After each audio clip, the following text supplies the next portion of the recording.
Have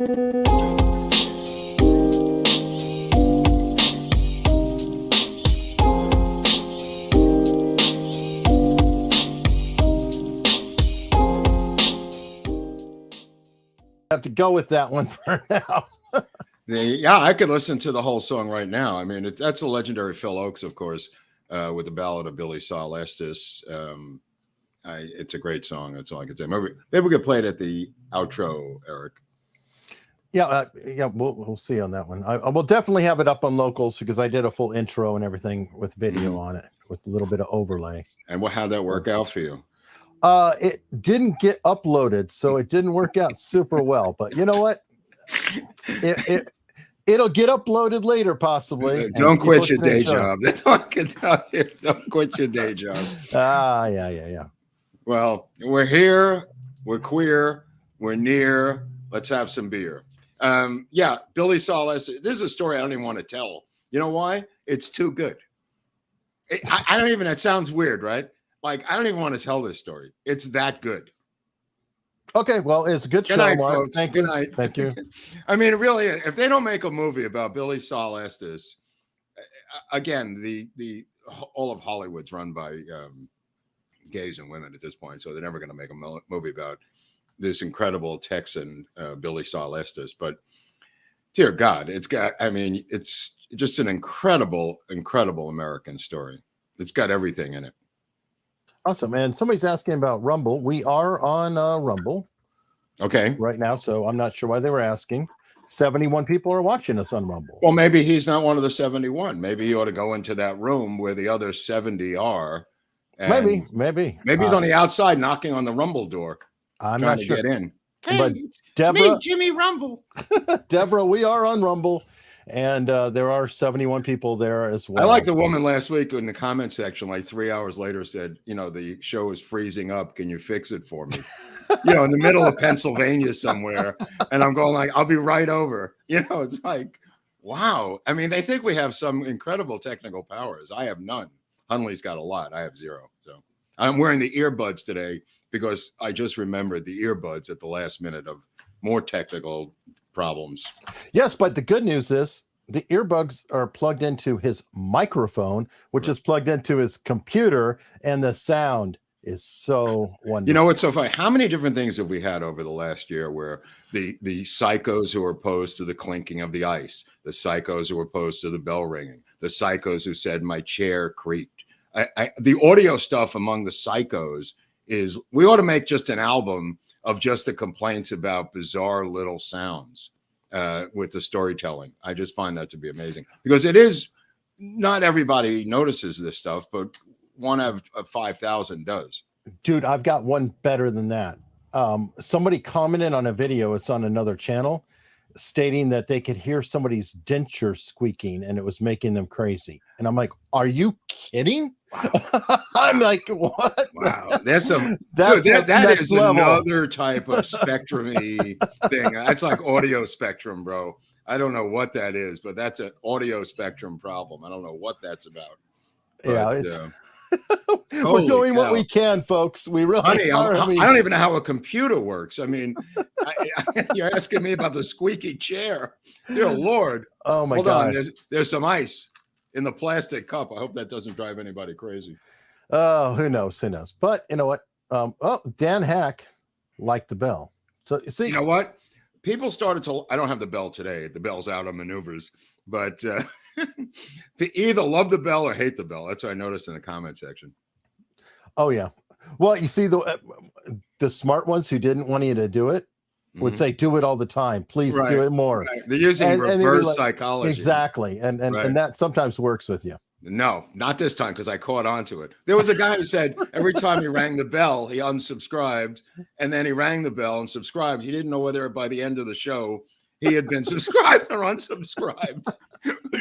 That was genius. That was genius. Whoever wrote that's a genius.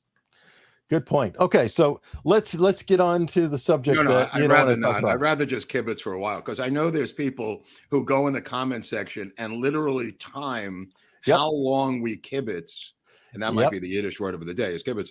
But how long we kibitz before we get to the story? And apparently that's another spectrum problem. where if we don't get to the story fast enough, 1.32 seconds or whatever the timing is, they go batshit crazy. So I'm just going to sit here for a while and just, Just chill. drive them fucking nuts. You know, this is an incredible story. I don't even know where to start. Billie Sol Estes, in case you didn't know, was one of the, I wouldn't even say crony of LBJ. He was part of the he's part of the LBJ crime family, I think is a better phrase now, Eric. And there's all kinds of LBJ news this week. It's a holiday week for me personally. It's an LBJ week. We're going to have stuff coming out of the LBJ library, which is tapes of a Judge Salas who was involved in the landslide Lyndon election stealing in 1948 down there in South Texas with the special box that had the extra votes in it. Judge Salas apparently went on tape in 1974 to a reporter, and that has been released by the library. Kudos to the LBJ library for releasing it. I think it might have been a limited hangout. I think it was released in 74. There is no kudos from me to the LBJ library. Okay. No, they have cock-blocked investigators for 40 to 50 years. They are never, ever getting off my list of shit. I mean, any presidential library, I wouldn't say blaming them specifically, but they have prevented a lot of researchers from getting into the weeds down there in Austin. That being said, some kudos to somebody at the library who released it. It could have been some maverick, Austin, Texas University student who's working there as an intern, for all we know.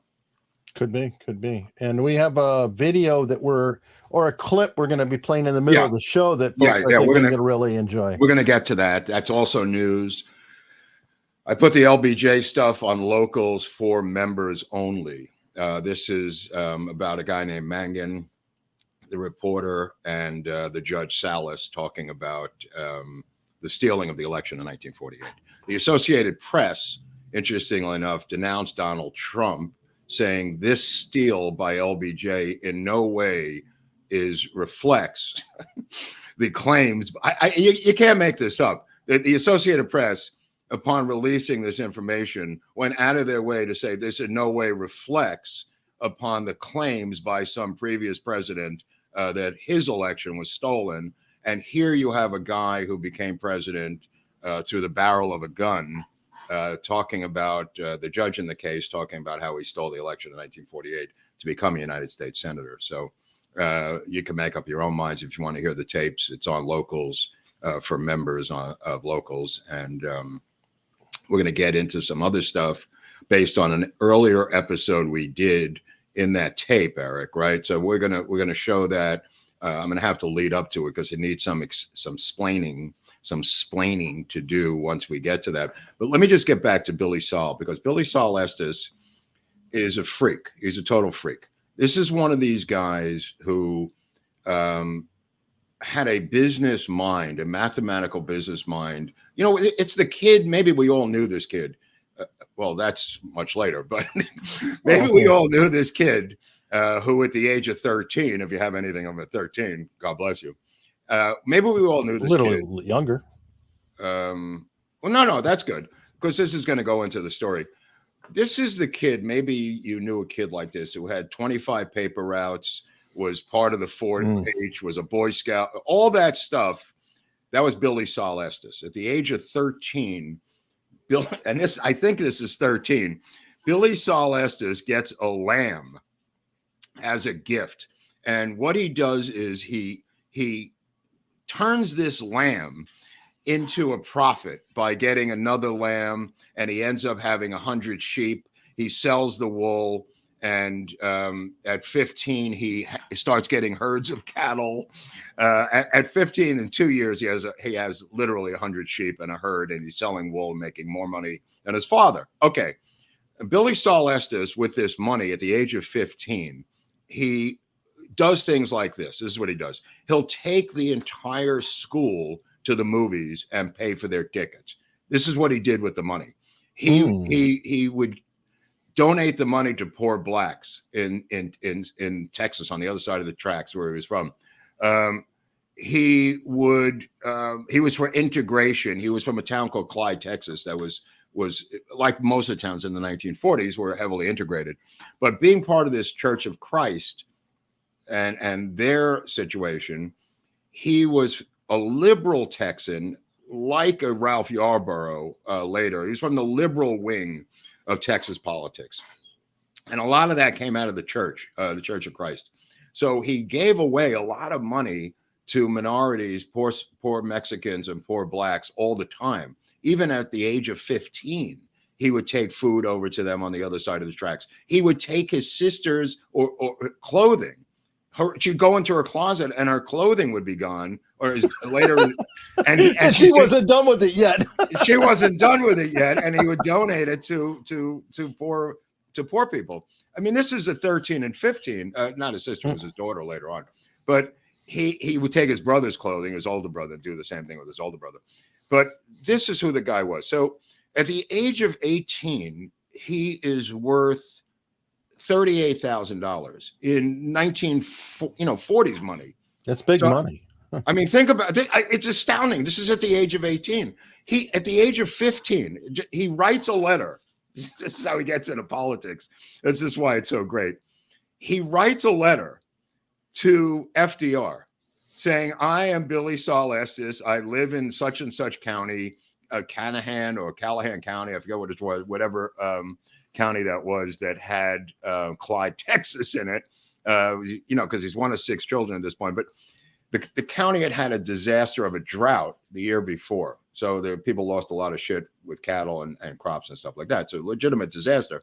But he writes to FDR and he says, are there any government programs? I'm just writing as a 15-year-old concerned citizen. He says, are there any programs that you guys have that could possibly help like a drought-stricken area?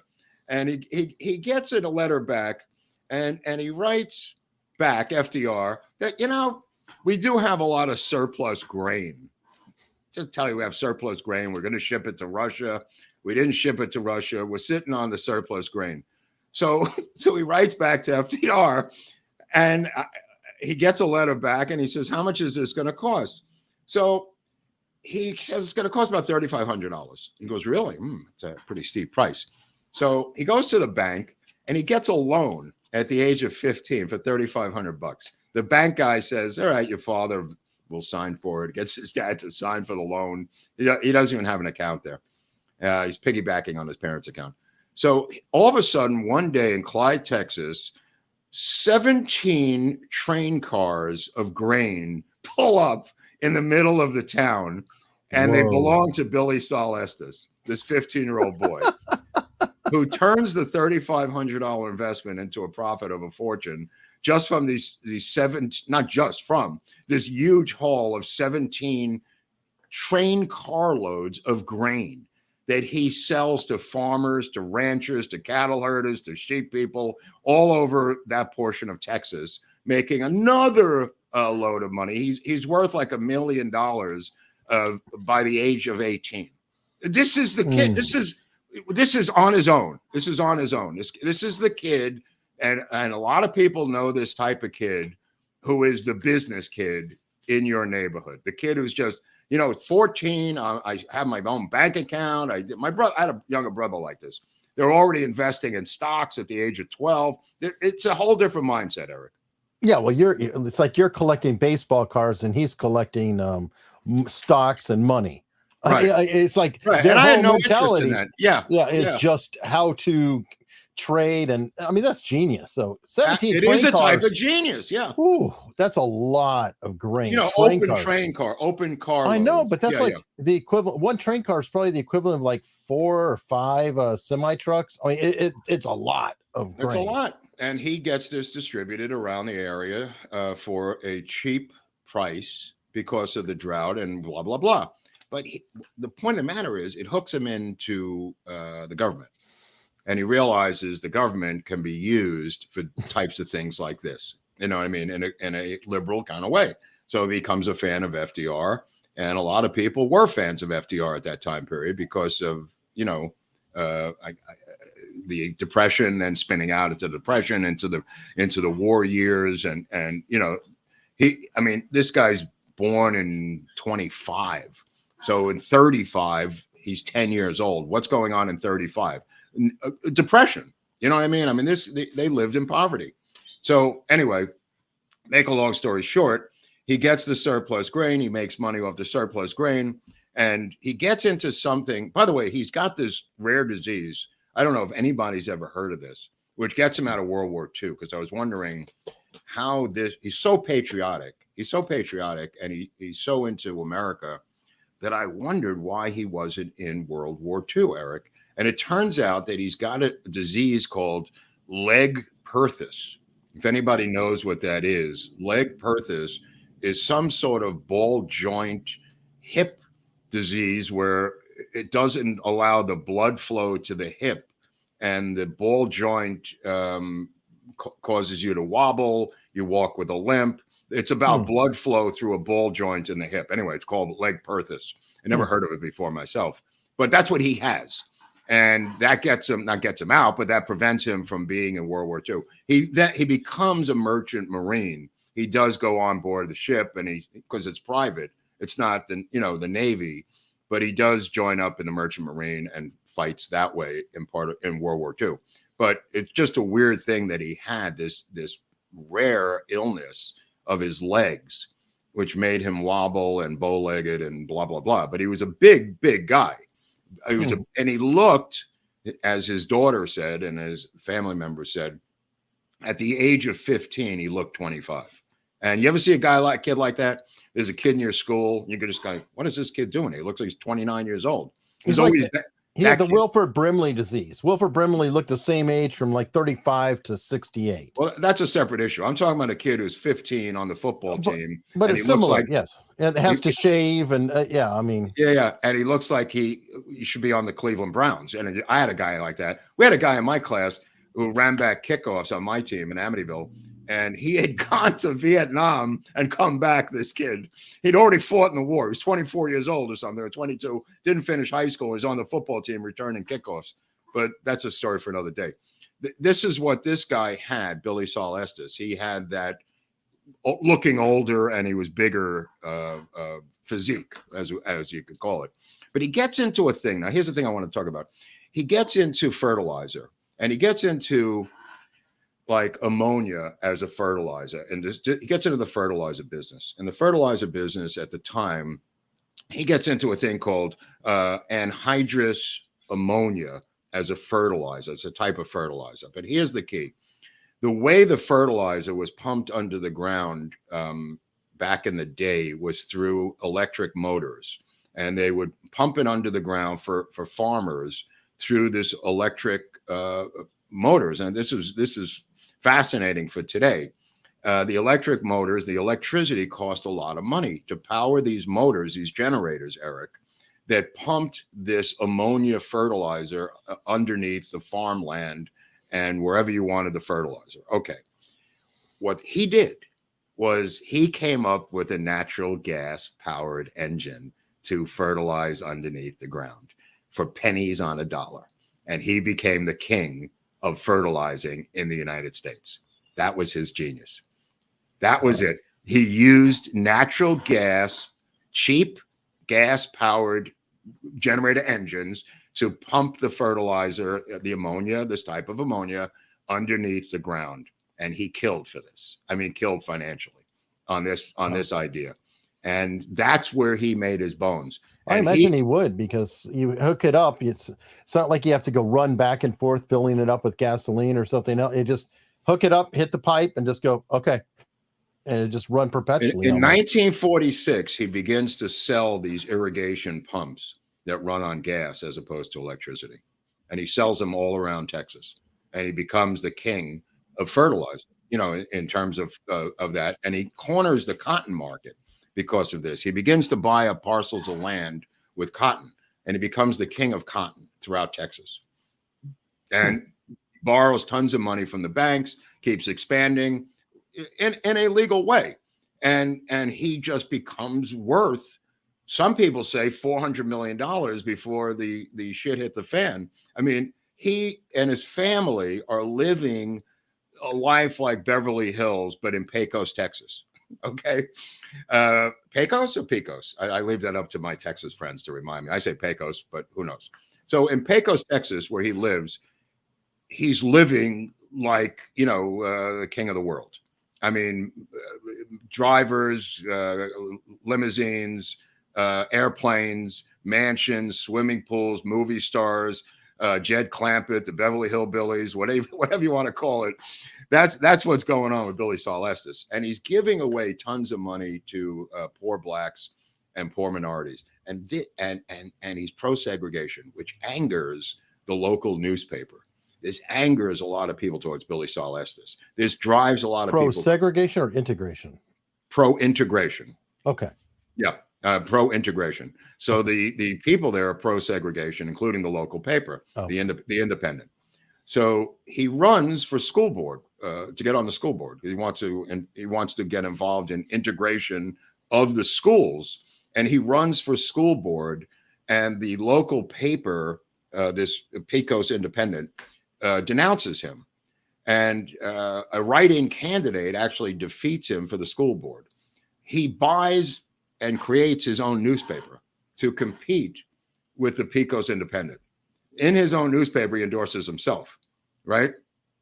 The Pecos Independent assigns a guy to investigate him about all of his business handlings. The guy will eventually win. His name is Oscar Griffin Jr. He works for a biweekly.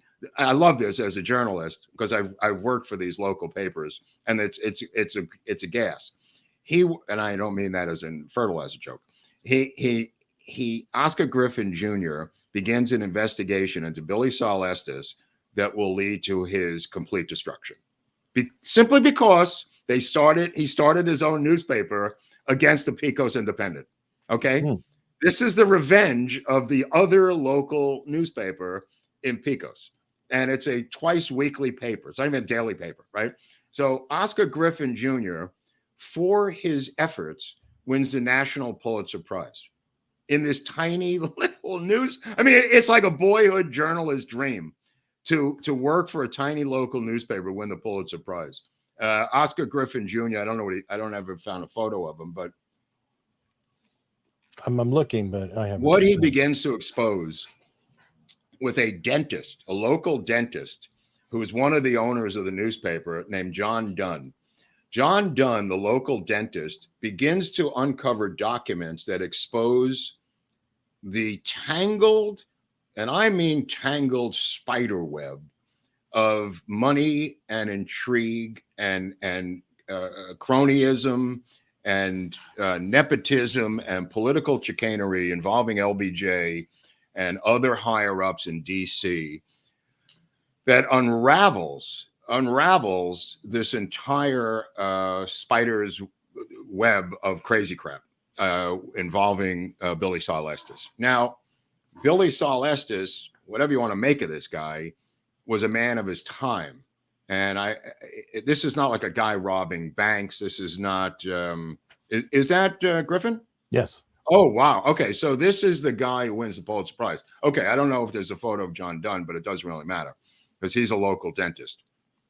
John Dunn will be destroyed. His career will be destroyed as a dentist for his work that he did. He will be destroyed. But that's in a couple of seconds. I'll explain that to you. Apparently, and we've discussed this in other LBJ episodes, he owned the Department of Agriculture. That's where LBJ, if you look at some of the LBJ episodes, I do touch on this. He put all his cronies in the Department of Agriculture. That's where he put, if you remember the Malcolm Wallace episode, he put Malcolm Wallace in the Department of Agriculture. And the reason LBJ did this was there was a lot of agriculture in Texas, and he made a lot of money. Some people estimate that he made just off of Billie Sol Estes $10 million. That's $10 million in 1950s money, or 60 money. So people believe he made possibly $120 million off of kickbacks from Billie Sol Estes alone. So think about people cannot understand the massive, massive crime empire that LBJ was running in the state of Texas as a senator, mostly as a senator. Then he continues it as a VP because he still has the power in the state of Texas. And he realizes that unless something happens, now he's being closed in on by the Bobby Baker thing, by the insurance salesman that we discussed last week with Baker. And this situation with Billie Sol Estes is at the same exact time as the Bobby Baker situation. So the two of these are being fed to the Justice Department by his arch nemesis, Robert F. Kennedy. So we have a two-train collision that's about to occur. These trains are headed into a collision that's not going to end well for somebody. But the reality of it is Bobby Kennedy cannot get into the weeds on the control on the ground that LBJ controls on the ground in Texas in the agriculture world. Billie Sol Estes is involved in getting grain, and he was borrowing money from banks out of state intentionally so the banks wouldn't come to Texas to check whether his grain elevators were filled with grain or not. And he was really moving around a 3-card Monte deal of grain and his business shell game, kind of like, you know, if a number of businessmen, if you stop their movement on any given day, they may not be able to deliver on every cent they owned. Billie Sol Estes was taken down for a reason. Billie Sol Estes was a target of John F. Kennedy. John F. Kennedy, the president of the United States, made public statements that he was going to look into Billie Sol Estes. And it was brought to his attention by his brother as Attorney General because they were trying to force it. Here's a signed photo by JFK to Billie Sol Estes, which is just a great photo. John F. Kennedy and Robert Kennedy wanted to force LBJ out via the scandal route so they could wipe their hands clean and say, we didn't drop him from the ticket. Look what happened to LBJ. So, and LBJ knows this, and he is starting to get aggravated with the Kennedys. And he is not happy about the fact that this cotton scandal, this Billie Sol Estes scandal, is now being brought to his effing front door. And indeed, Bobby Kennedy sends 49 FBI agents, separate from Hoover, because Hoover is trying to block this. But Robert Kennedy sends 49 FBI agents on the ground to investigate the situation with Billie Sol Estes. And what they come back with is this creative, crazy, capitalist shell game that may have been legal at the time. And Billie Sol Estes, to the day he died, said there was nothing illegal about what he did. You know, it was kind of they're almost, you know, making the law up as they go. So here's the connection between LBJ. What LBJ did at the Department of Agriculture was he rewrote the rules when he was in the Senate and later as vice president to avoid, when he was a master of the Senate, to avoid oversight by the Department of Agriculture so they couldn't investigate Billie Sol Estes. It was absolutely brilliant. And there was no oversight because he had a guy who was the head of the Department of Agriculture who was not an LBJ crony. This guy was on his own. Let me see if I can find this guy's name. He started to complain about the chicanery that was going on with Billie Sol Estes. So they transferred the guy to some other office, and they wouldn't even say, they wouldn't even tell his fellow employees where he was. And they replaced this guy, and his secretary came looking for him. Okay, I'll just tell you this. The secretary of the head of the Department of Agriculture, his name was N. Battles Hales. It's a weird name, N. Battles Hales. And he was an honest guy who sensed that there was favoritism towards Billie Sol Estes, and he was going to become a whistleblower. So what LBJ did was he had him transferred to some random post, and he didn't tell anybody where he was. So his secretary comes in, Mary Kimbrough Jones, looking for him. His secretary says, "Where is my boss?" And they said, "Don't ask any more questions about your boss." And she said, "What are you talking about?" A doctor shows up in the office at the Department of Agriculture in DC, and they take her to a mental institution outside of DC where she's just given a pajama top, no panties, no underwear, no pants, and she's put into a mental institution incommunicado for months at a time by LBJ. This is because she, the secretary, started asking questions. Her lawyer finally got her out. Not her lawyer, her doctor finally lawyered up, got her lawyer and got her out, saying there's nothing wrong with this woman. And they had a doctor in there who said she was totally insane, signed the papers, you know, whatever their 5150 deal is. She had been at the U.S. Department of Agriculture for 11 years, totally normal employee, but she wasn't an LBJ crony. So this is what LBJ did to her when this happened. He took her away to a mental institution. This move by him allowed him to replace this guy, Hales, Battles Hales, with a LBJ crony, which is what he wanted to do. The LBJ crony was Jack Putterbaugh. Jack Putterbaugh becomes the head of the Department of Agriculture, and he's an LBJ crony. He will later be put on the DNC payroll and become a bigwig at the DNC. Who is this? Hales. That's Hales. Okay. Hales is moved away. No one knows what happens to Hales. He is incommunicado. Okay. I told you this was a good story. Okay. So dig. So the guy Putterbaugh, you say, well, where have I heard that name? Putterbaugh, Jack Putterbaugh. Jack Putterbaugh is sent in 1963 in November by LBJ to rearrange the vehicles in the motorcade in Dallas for November 22nd's visit by JFK. Jack Putterbaugh will put himself in the pilot lead car, and he was the one that moved all the vehicles around, Eric, moving the media back instead of being in front of JFK, 3 loads back, moving all of the cars in different directions. That was Jack Putterbaugh. And he himself was in the lead car with the chief of police, making sure that the tempo of the vehicles was such, the drivability was such, nobody could get around his pilot car, and completely involved in the assassination on November 22nd, 1963, by his miniature role. People say, how could they pull it off? Well, let me tell you something. There's so many people involved with little jobs.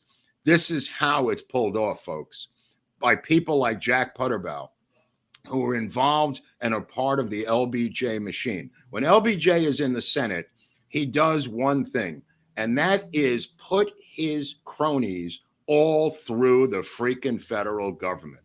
And there comes times in LBJ's career when he asks them to, is that Putterbaugh? Best I could do. I know it's older. Best I can do. No. That's fine. That's fine.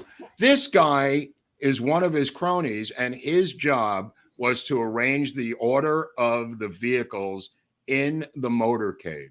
Now, think about that for a long time, people, because the order of those cars in the motorcade, as we've covered in other episodes, and as Vince Palomara has dedicated his life to, is extremely important in terms of 2 or 3 corrupt Secret Service agents, James Rowley, who is also an LBJ underling. Keep in mind, Rowley becomes the head of the Secret Service in 1963 because the other guy retires right before Dallas in that same year. So Rowley is also an LBJ crony, the head of the Secret Service. But this guy is put into the Department of Agriculture by LBJ as one of his cronies. That's how low down this goes on the totem pole. And these people work their way up, and the immense power that LBJ has it's so uncanny how much money and power he controls. That's why these guys are so beholden to him. That's why people are so scared of him in Texas, which leads us to a guy who may not have been beholden to him. There was a couple of guys there. who may not have liked him. And one of them was Henry Marshall. Henry Marshall was a Texas investigator for the Department of Agriculture. Henry Marshall got onto the scheme of Billie Sol Estes. This is Henry Marshall right here. He started to sniff around the Billie Sol Estes empire, and he began to realize that Billie Sol Estes, was moving empty grain silos, claiming they were filled with government grain, and they weren't. So what they first do is they call Billie Sol Estes and his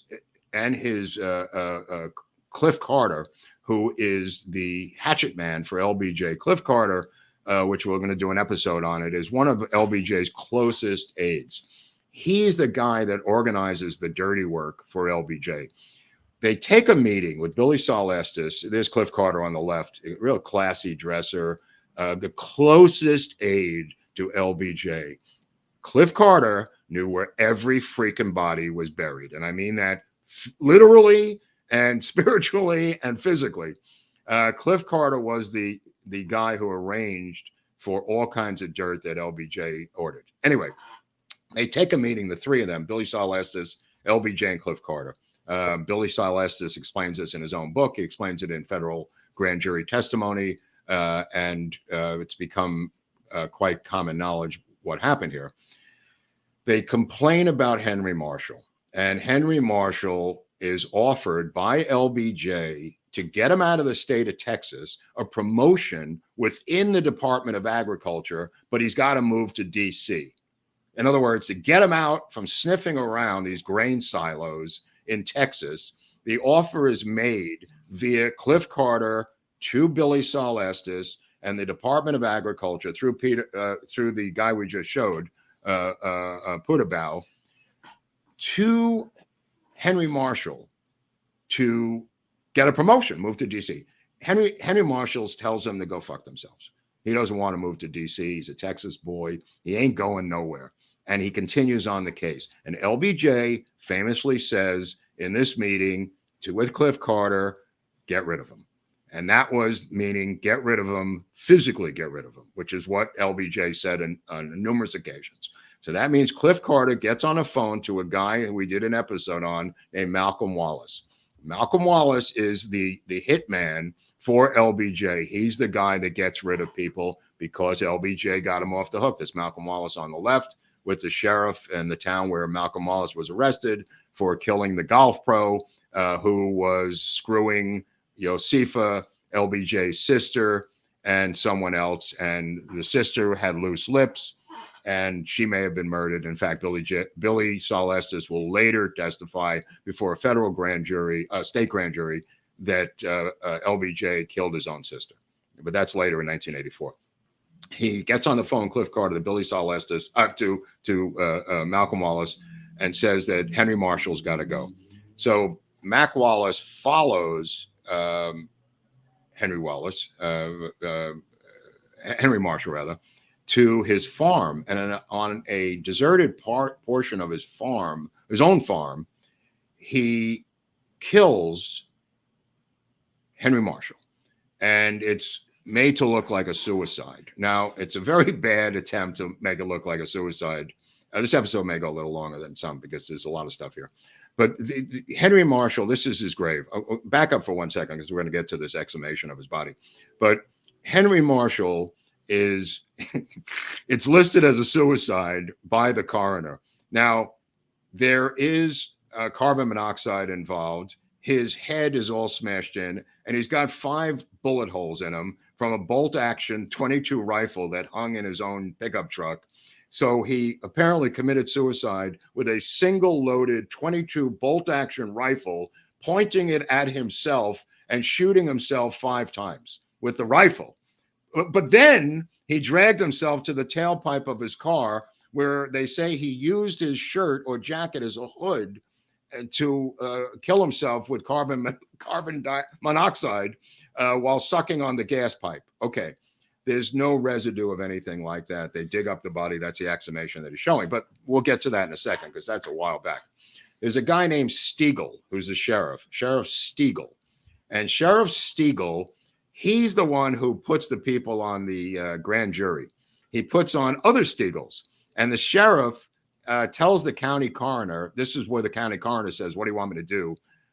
They come to him and they say, how could this be a suicide? So the county coroner says, look, the sheriff told me to list it as a suicide. I did what Sheriff Stiegel said. Now, this is where, again, the hands of power of LBJ reach into the great state of Texas and his immense power, which the American people need to understand how vast this was. You see some of it with Biden, with Ukraine and some of the other things and some other presidents, but nothing like him controlling an entire state of Texas out of DC with his cronies and his crime family. So the situation becomes that this guy is listed as a suicide. They will exhume the body. They will show that his head was dented in on the side of his own truck. They will show that he had very little carbon monoxide in his lungs. And they will show that he had 5 bullet holes from a 22 bolt action rifle. Okay. So when the grand jury comes together to deal with this, there's Billie Sol Estes. That'll be a little bit later. This is the grand jury. Okay, but there's a number of grand juries. This is a grand jury about Henry Marshall's death. Yes. I'm sorry. This one is, yeah. Okay. So in the grand jury about his death, what's determined is that there's Stiegels on the grand jury who are related to the sheriff, who he puts on the grand jury.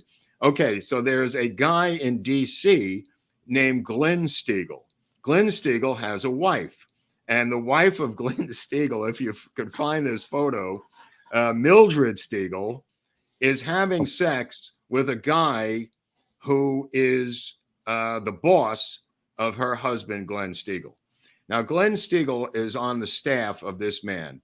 This is a photo that Rob Morrow, the LBJ expert out of Austin, Texas, sent me this week. Tip of the hat to Rob Morrow. This is Mildred Stiegel tongue-kissing LBJ on a campaign stop. Her LBJ, which he did to a lot of these guys, he would belittle the husbands in front of the wives he was having sex with. She was one of them. She's Mrs. Stiegel. Glenn Stiegel was on LBJ's staff. The sheriff was a Stiegel. The people on the grand jury were Stiegels. And this is how LBJ was able to crush any investigation to any of the murders that were not suicides. They were all listed as suicides. There were all these phony suicides. And this is how, in this particular case, LBJ was able to pull it off. So Henry Marshall's death, people wink and they nod and they just go, all right, that's kind of weird. So I think it's March 1962, the FBI arrests Billie Sol Estes. They're investigating Billie Sol Estes for months and months and months.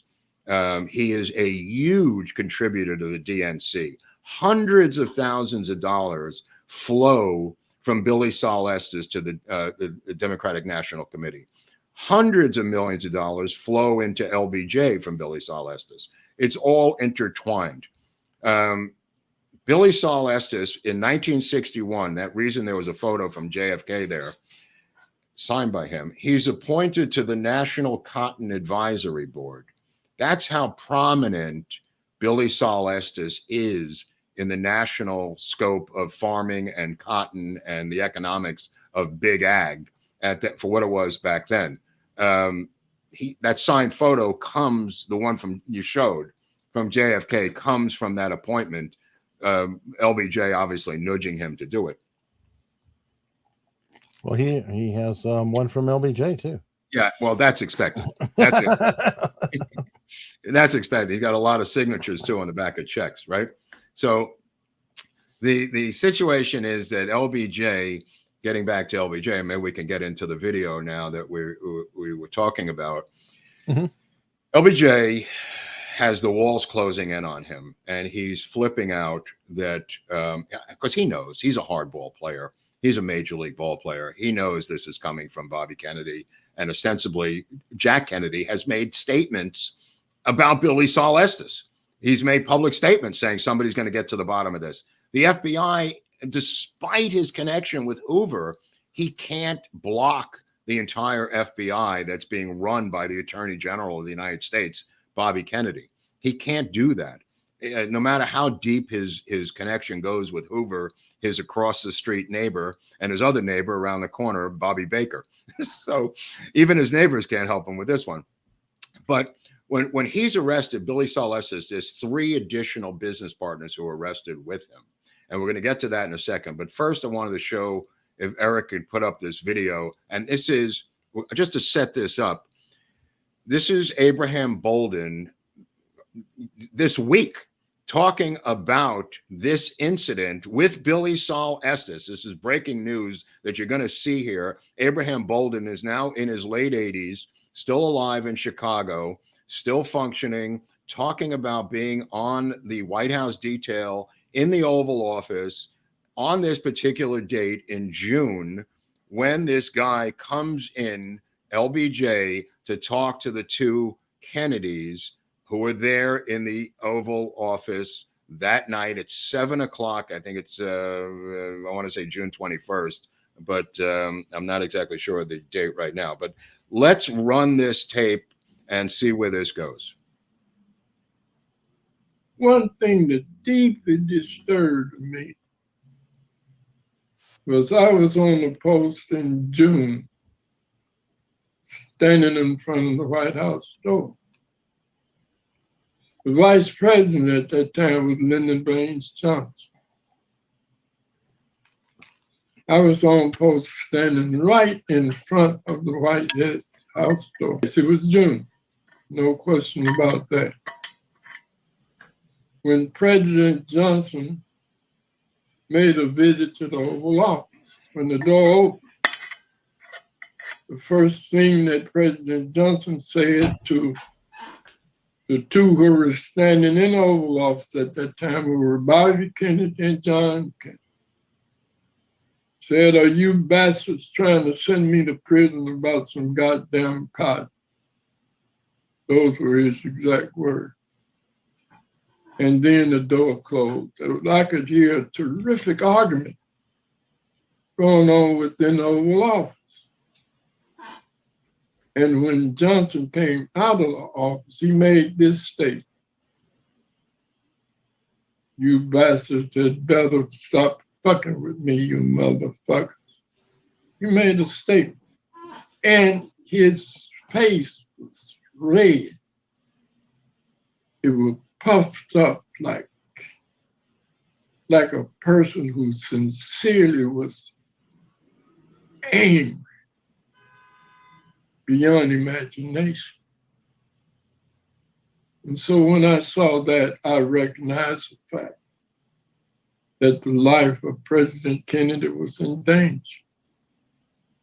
And so after we left Johannesburg in July of 1961, and I visited the chief's office on the exit interview, I warned the chief of the United States Secret Service, Ulysses E. Bell, that President Kennedy's life was in jeopardy and that changes had to be made within the detail of Secret Service agents surrounding the president, because they were lax and there was a horrible incident involving the LBJ, that I felt that there was a serious threat on the life of the President of the United States. Well, there it is, my friends. There it is. Really historic, breaking interview. Special thanks to, what's his name, the guy we met down in Dallas who did that interview. I don't remember his name. It's like Craig or I didn't look it up before. Yeah, I mean, special thanks to him for doing that, and for Rob Morrow for sending it to me. Rob Morrow wants that to be blasted out there before it's scrubbed off of YouTube. So I urge anybody who has to go to that interview with Abraham Bolden. Also, to see our episode on Abraham Bolden, Eric, which he talks about later in that interview, because these 2 guys who are on there are this guy and the other guy, Matson, started to congratulate Joe Biden on the pardon, and he straightens them out. He said it was Donald Trump. He said Obama. Oh yes, as Bolden's lawyer told us in an email. Thank you, Ray J. Andrew Krieg. Yeah, thank you, Andrew, by the way, for that wonderful interview. He goes in that interview talking about how Obama never even returned a letter from them, never even would respond ever to Bolden's lawyer's repeated request to pardon him. And what he did was he went public in Chicago in the newspapers and embarrassed Obama. So when Biden came in, Obama told him to pardon him because it became so. He goes into detail about it, and he said Trump was in office 1 month, and he sent 2 FBI agents to investigate Bolden's desire for the pardon to see if he was clean. And Bolden said, go for it. And the 2 FBI agents went around Chicago at the president's urging to come up with anything at all on Abraham Bolden. They found nothing. And Bolden was highly complimentary of Trump for doing this, since nobody ever responded to Bolden's, every president, no one responded ever to Bolden's request for a pardon. And not only a pardon, but innocence within the pardon, which he got. And that was finally done when he started to shame Biden because he said Trump got involved in his own problems and didn't have time. And anyway, you'll see it in the interview. We'll put the whole interview up on Locals so you can watch the whole interview. But the point of the matter is, this is breaking news. This Abraham Bolden of the LBJ that people perceive to be this docile VP going around the world, doing ribbon cutting stuff. Here he is going at the Kennedys, going at them full force because he knows the jig is up. He knows it's either him or them. And that's why people like Phil Nelson and other people like myself believe in the deep involvement of LBJ in the assassination of JFK. And history will vindicate us. I guarantee you, history will vindicate Abraham Bolden. History will let this truth come out eventually, and it will collapse the historic structure of the Democratic Party at some point, because this was built on the murder of another Democrat, that being JFK.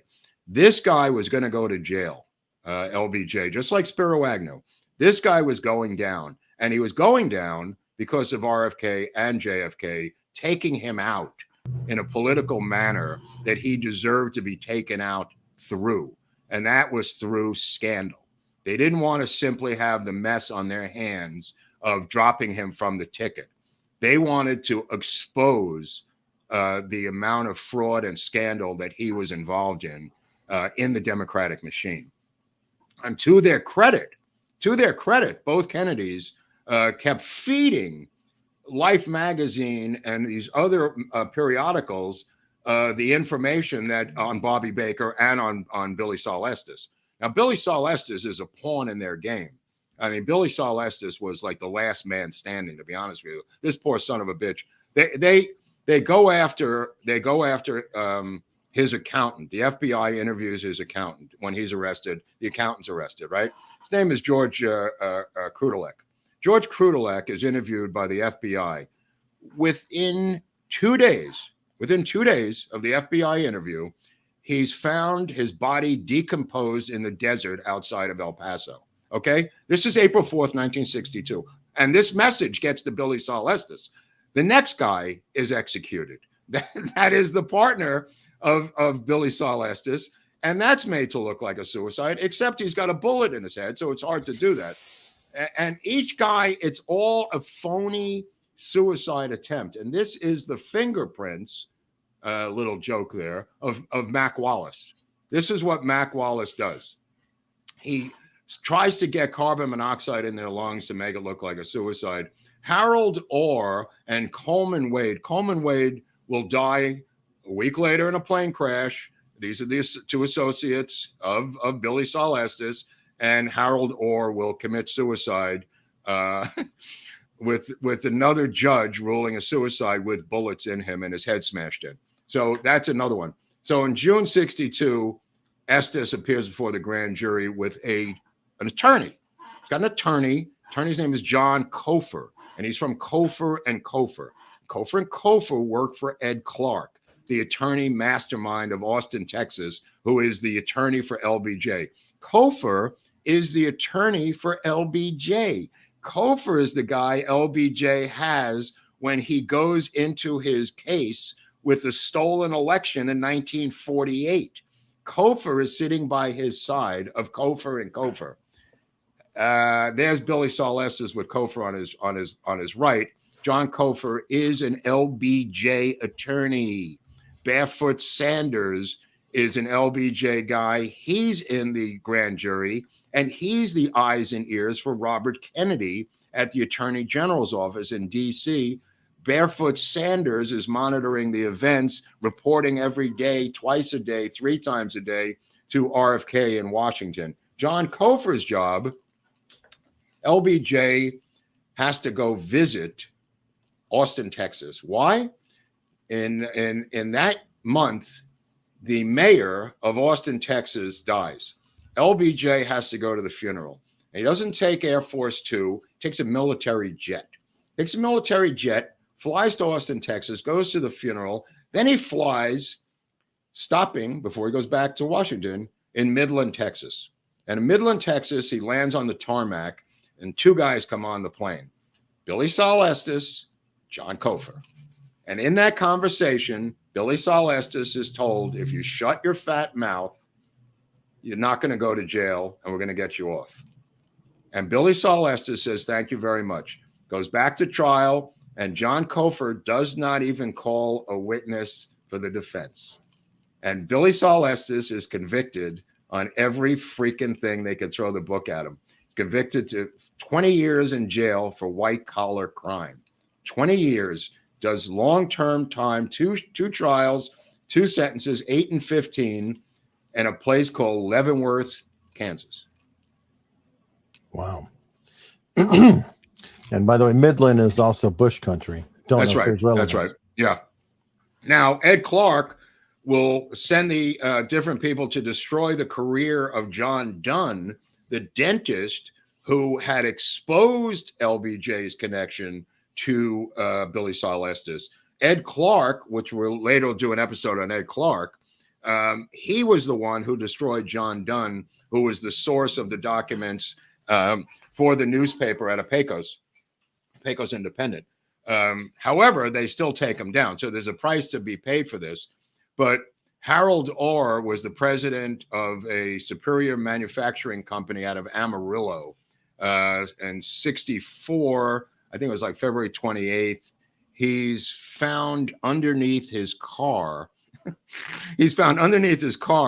Apparently dead, and from carbon monoxide poisoning, except that he had some battering around his head. And they go, there's a guy named Clint Peoples, who's a captain in the Texas Rangers. Clint Peoples becomes close to Billie Sol Estes. And Billie Sol Estes tells Clint Peoples the whole story of the killings of all these different people. And Clint Peoples of the Texas Rangers begins to investigate. And he goes to a guy outside of the ranch that belonged to Henry Marshall. And he said that a guy that day showed up to get gas. This was a gas attendant at a gas station. Showed up to get gas, and he was asking, where is the farm ranch of Henry Marshall? So he gets a police sketch artist from the Texas Rangers, and they do a sketch. And the sketch looks exactly like Mac Wallace, that they do with the horn-rimmed glasses and the round face and the scar that Mac Wallace had over here.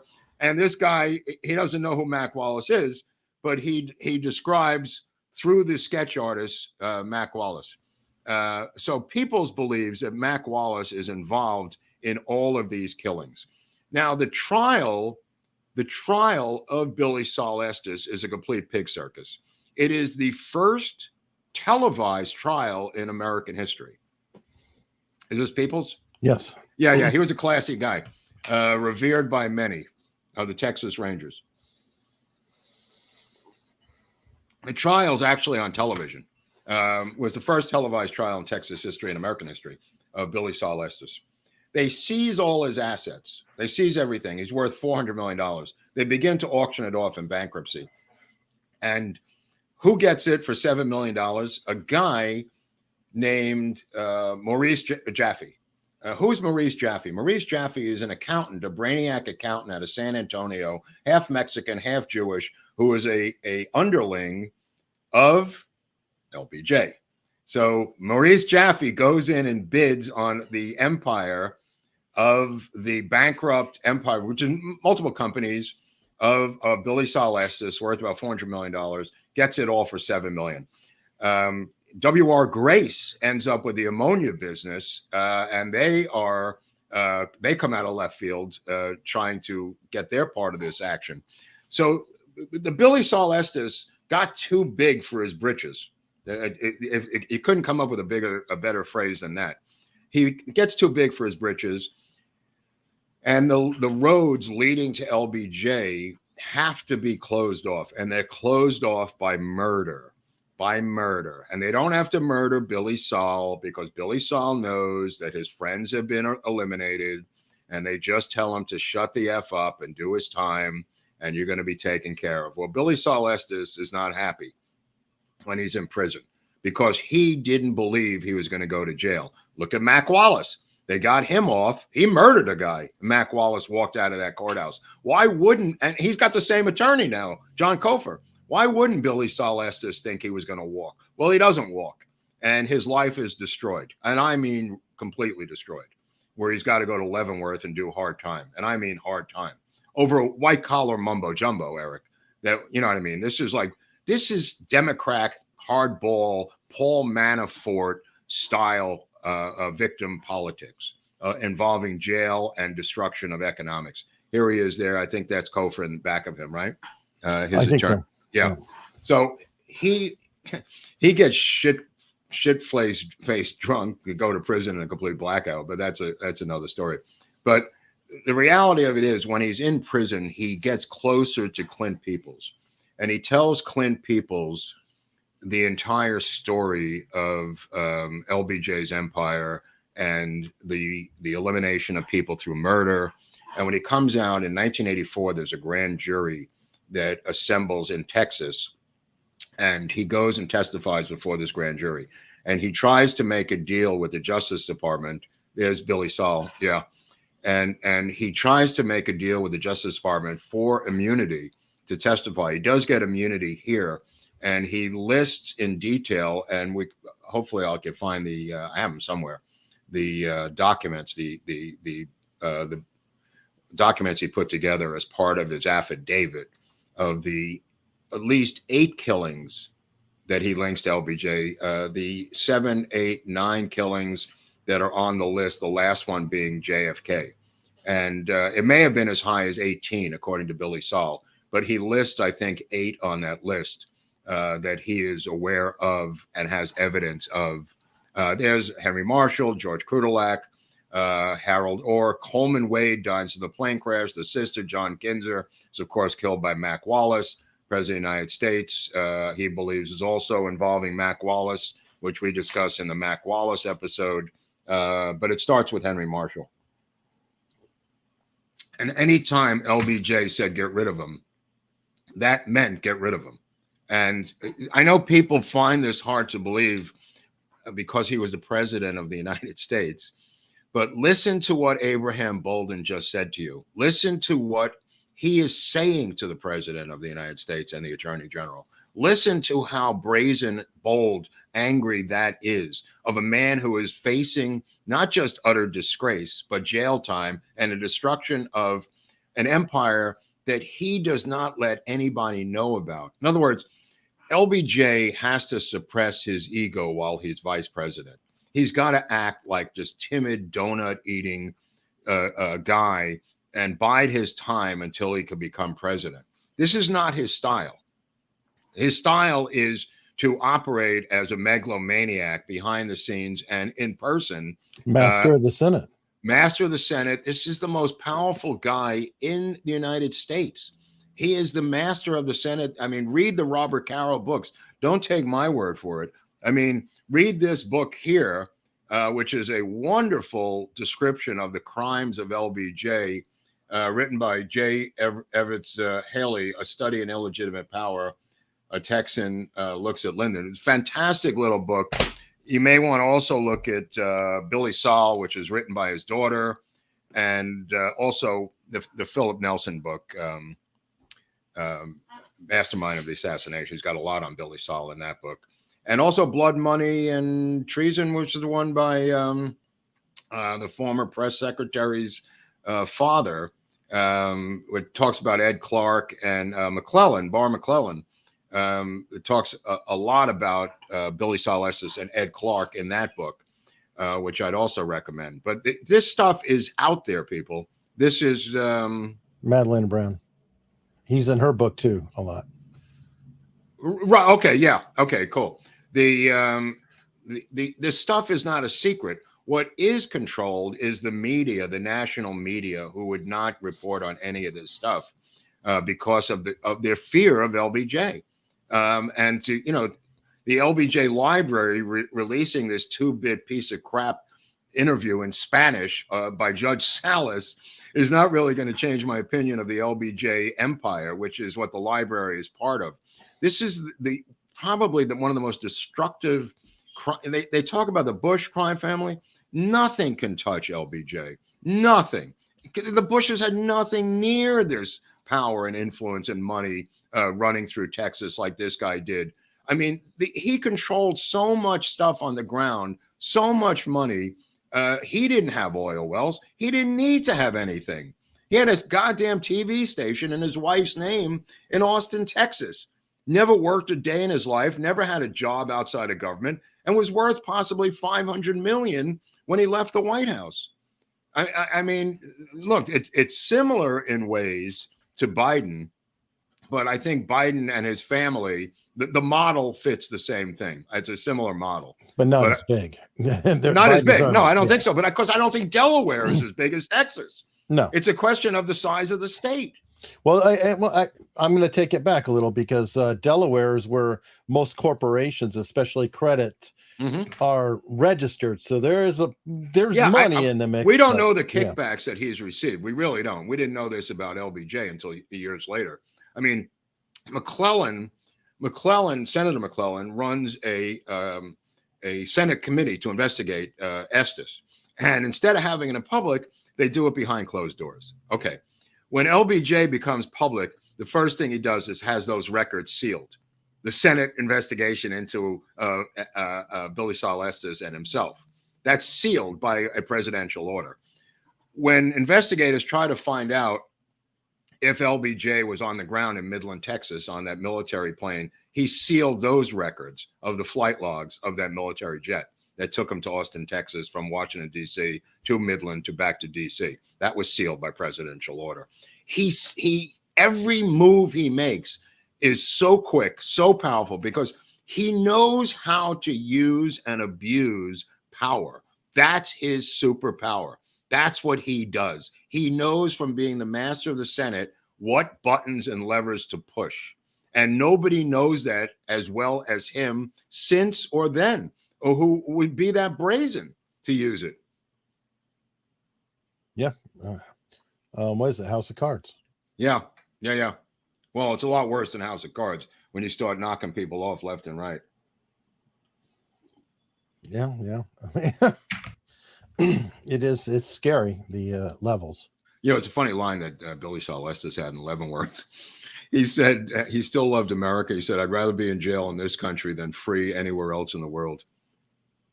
That's a great line. That's a great line.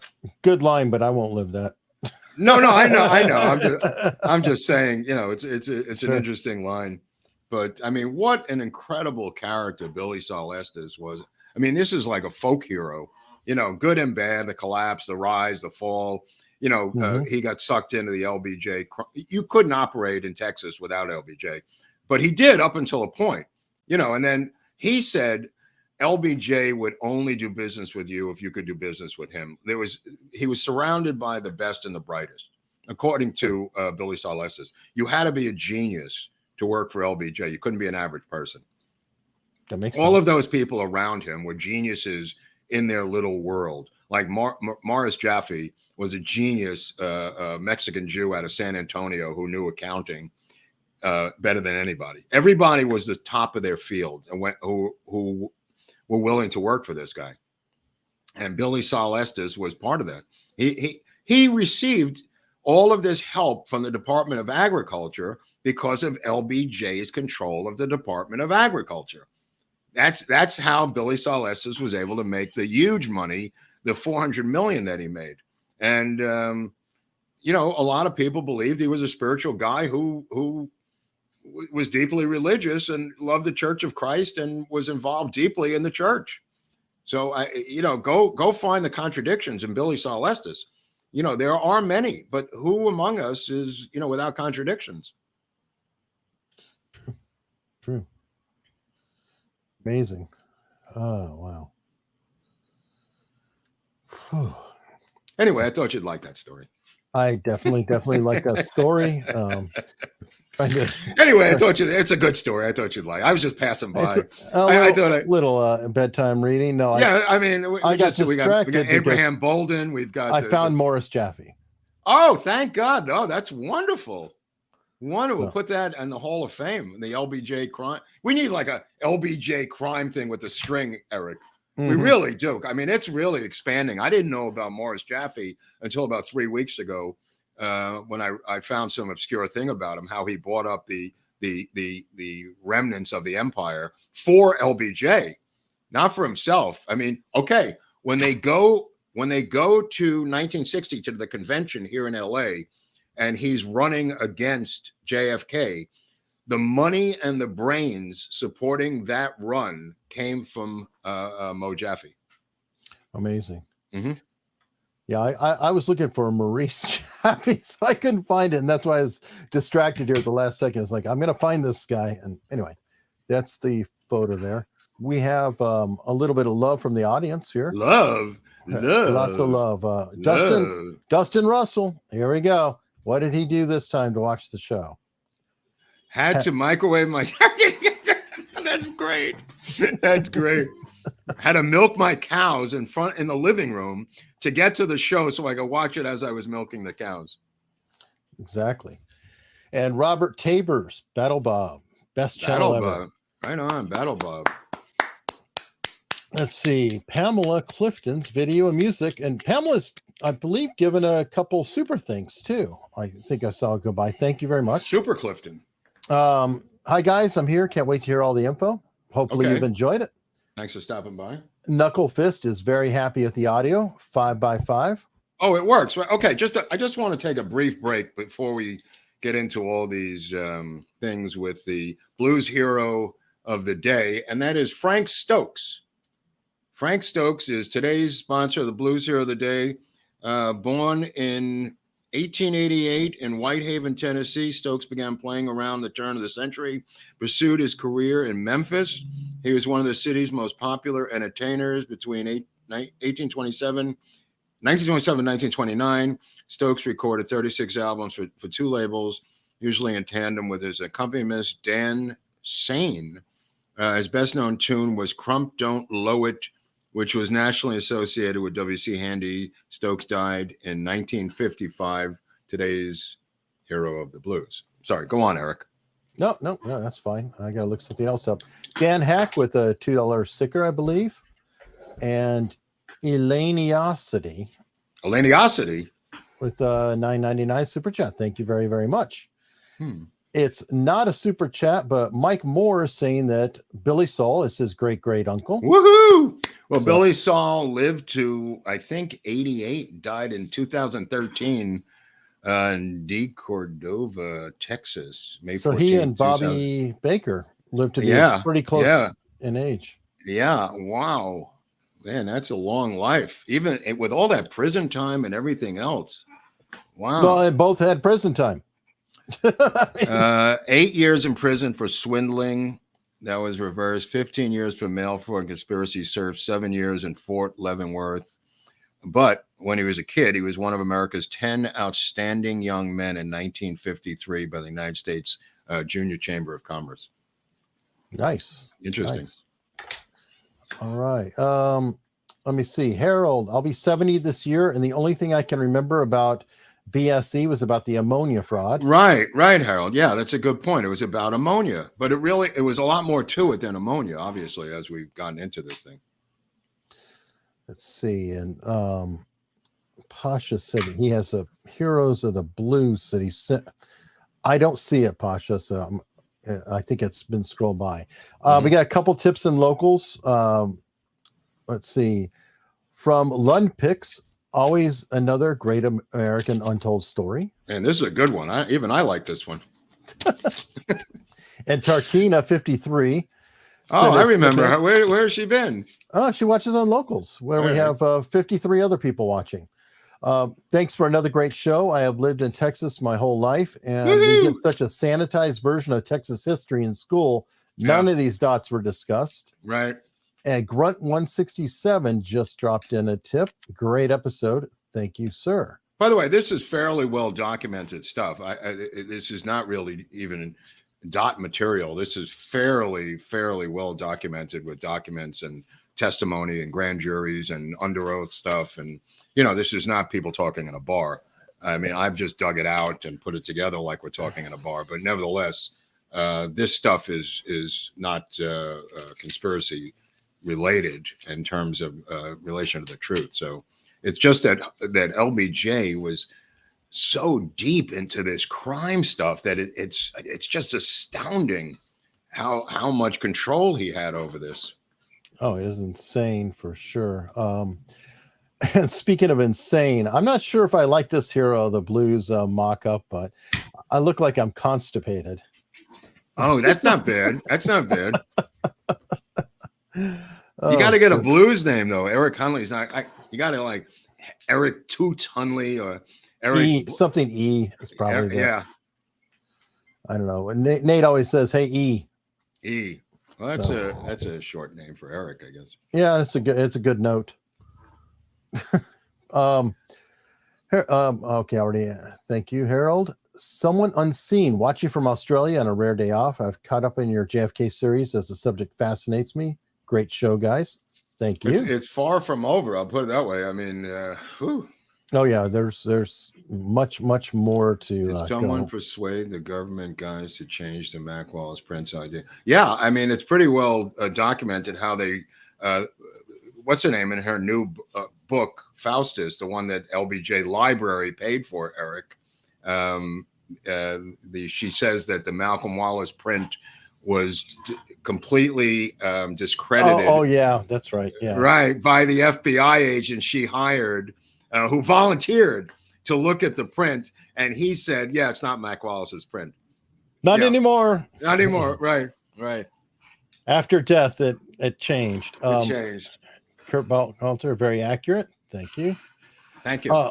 Colleen Frank, 1990. Thank you very much.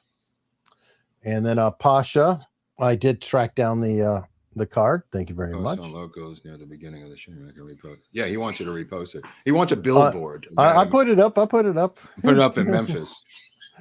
And Basil or Basil, I never know how to say that. Well, it goes before that because look what's going on before we get to 63. This is going on in 53. In 57. And then we had Smedley Butler, and there was stuff going on, and then I mean, he was literally talking about banana republics all the way back then. So, scary. I'm about to light a fine cigar. Come on, Bobby.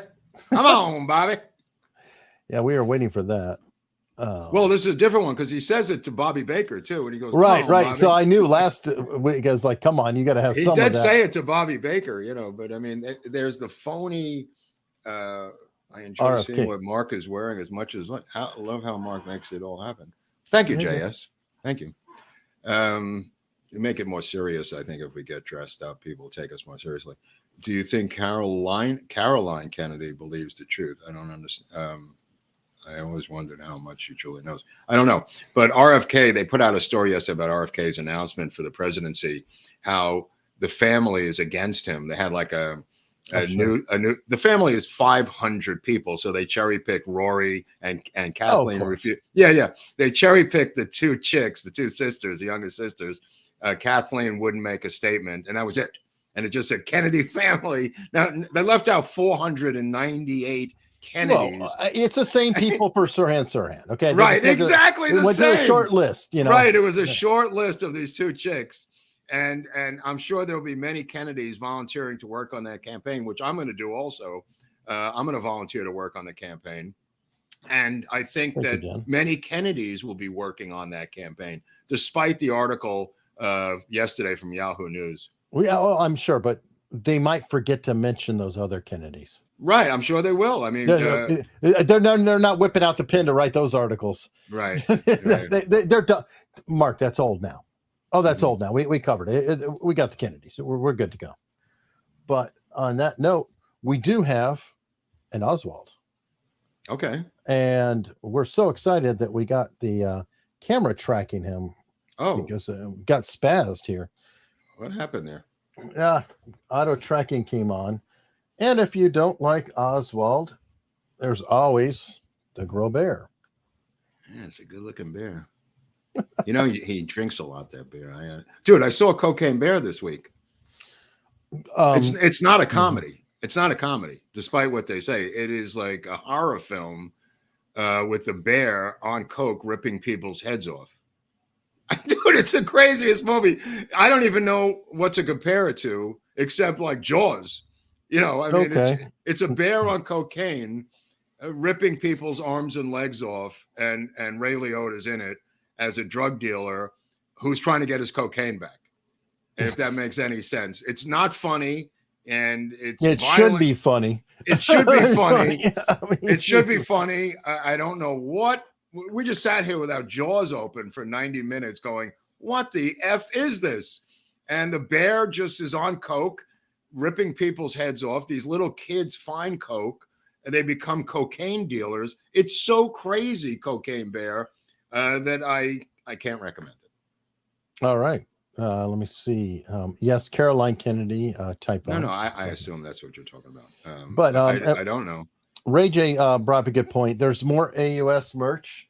Courtesy of Ziggity Shrugs. Like, you can't make this up. Wine glass. That's funny. And that's funny. Give AUS a shot. Really? That's a good one. And other glasses that she's made available. So I definitely recommend everybody check that out. Mm-hmm. And next up on the hopper, first off, obviously you have the PayPal, but I do really encourage everybody to look at locals. Can't they? Where do they sign up for this channel? Don't they have to do something with the red button or something? Ideally, they subscribe, but Mark, they're confused. You don't have a bell. Yeah, I laid off the bell this week because of the bell blowback, and I'm going to be bringing the bell. Hold on, let me see if I can. I can't really find the bell right now. That's fine, but we'll put a subtle sign up on the screen that folks can hopefully remember, check out, subscribe. Remember to follow us on locals. I will tell you that I just came into this morning a treasure trove of JFK books, like literally a couple million pages worth of books. Mm-hmm. And I will start to try to put the books up on locals for supporters as we're covering this. Like we have the Billie Sol Estes book, the autobiography is up. I remember we put that up a couple of months ago. You can find that book on there. It is there, and it is part of a playlist. I put together a list. These books are $300 or $400, people, hardcover if you bought them. So these are PDF copies of the books. They are, but some of the PDFs, even that, are very hard to find. No kidding. I got those from Rob Morrow, I think. Again, tip of the hat to Rob Morrow, who has not stopped hunting LBJ since he got out of college. I mean, this guy, he is a mad dog. I mean, Rob Morrow is a mad dog. On that note, LBJ. I'll try to put the Rob Morrow interview up on locals. Oh, right. Yeah. What happened? Did we ever put that up? We have not yet, so it's available. Come on, we got to put it up. Come on. Well, we were waiting for the right time. Oh, this is the right time. This is the Rob Morrow week of. If you're down in Austin, Rob, thanks for all the stuff on Bolden and everything else. Yeah, thank you very much, and we will put that up on Locals, and it'll eventually roll out to YouTube. Well, I'm going to tell you well. who next Tuesday is going to be. Please. Madeline Brown for the ladies. Fantastic. We For have the her ladies. book. Have her book up on Locals Texas, too. Texas in the morning. Yeah, it's up on Locals. Madeline Brown. It's going to be ladies' night next Tuesday. Ladies, watch for free. Men pay a cover charge. And Harold paid ahead. Harold paid ahead. How the F did I be able to stay so insulated? I by think. Friends all these decades. They all benefited from it. They'd be outing themselves. Yeah, They'd be outing themselves. I mean, if you look at Bill Moyers, for instance, who becomes a bigwig at PBS, and all these other people would be exposing themselves to the fact that they worked for Mr. Crime Big. And people don't want to believe it either. I mean, look, Oliver Stone doesn't want to believe it. Others don't want to believe it. Right. Yeah, it's, he. Well, the liberal democratic machine has drilled into his head. If you read some of the, Nelson writes it very humorously, and as does a bunch of other people, the idea that this scallywag megalomaniac, all of a sudden it all dissipates when he becomes president and he becomes FDR overnight is laughable. It's absolutely laughable. I mean, he's John Gotti, and the next thing you know, he's the Dalai Lama, literally overnight. And he becomes this, you're talking about an out-and-out racist who used the N-word even as president, right? I mean, Bolden, in this interview, you'll see that Abraham Bolden is called the N-word repeatedly by LBJ in the White House. Just for you people who love the liberal LBJ, ask a black Secret Service agent how many times he was called the N-word by LBJ. The first presidential detail black Secret Service agent. Right, the Jackie Robinson of the Secret Service. Ask him how he was treated by LBJ, if you want to know. Because I wasn't there, but there was a black man there who kept getting called the N-word by LBJ. Give me a break. Shocking. Give me a break. All right, well, guess what? Between next Tuesday, we have Freeform Friday coming up. What? Wait a second. We're going to do this again? Well, I don't have to wear a jacket. I could just come as I am, right? Well, yes. It's Freeform Friday. Man, it's casual. Casual wear. Casual wear Friday. And what are we going to talk about Freeform Friday? I have no idea. I guess the weekend events or something, right? We'll talk about whatever comes up, whatever happens in the chat. I don't know if there's a guest. I don't know if there's not a guest. We don't even know who's going to show up anymore. It's just sometimes we do. Yeah, sometimes we do. But people don't even tell us. It's like your wife doesn't know how many meals to make for dinner. It's like LBJ's wife, it wasn't even the wife. It's a black woman who was the cook, didn't know how many drunken, sodden, crazy people he'd bring home at 12 midnight in DC for dinner after a night of debauchery. And she would complain under her breath, this poor woman. Well, didn't he have a bell installed for her? Well, that was in the White House. Yeah, that's the second Lady Bird left her quarters. The Secret Service pushed a buzzer that rang up in the Oval Office where he had the little cubby hole where he took the women, and then the buzzer would ring because he was caught once by her with a secretary. So I don't know if it was Mildred Stiegel or not. I just learned about Mildred Stiegel. So Rob Morrow, a gift that keeps on giving. Definitely. As does Michael Banning, the gift that keeps on giving with another super sticker. Which we do appreciate. And I better check Locals just in case. Yeah, see if you left anybody out. Because last week, you said you left some people out. If they have a question or something, they want answered. Yeah. I mean, we covered so much stuff today on this show. I mean, this is so much weird new stuff. Even for me, I'm kind of surprised. I did get a couple more in here. I got a tip from Pasha with the Hero of the Blues. So thank you very much. Crobe528 sent a tip in. Another great show as always. As a Louisiana boy, may I recommend an episode on Huey P. Long? I think the audience would really enjoy a deep dive. We're gonna do Huey Long. We're gonna do it. Okay, and if you're impatient, Robert Barnes has done. Yeah, Barnes has it. I mean, that's his neighborhood. Yeah, definitely. Barnes has a lot of those hush hushes on Southern people like that. And then I'm trying to find out how to pronounce Pecos. So I mean. Oh, somebody said it's Pecos. Okay, that's what I meant. I was asking. I didn't know. It's like it's like a pay cut. Pecos. Okay, I knew I wasn't getting it right. Now, what about Waco? Waco's Waco? Waco's wacko. I don't know. I think it's Waco. Okay. I've never heard it any other way. Vegas. Right. You're right. Let me see. Huron Trader said to tip in another great episode. Looking forward to future shows.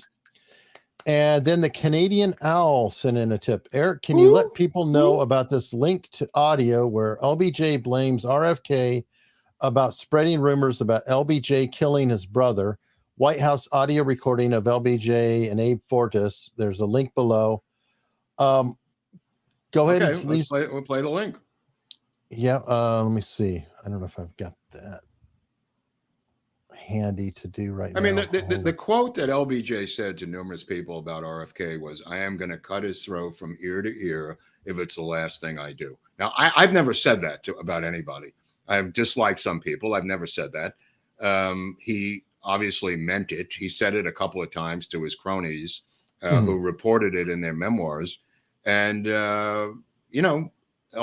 RFK remarkably angered him to no avail and was murdered the night after he won the California primary here in Los Angeles.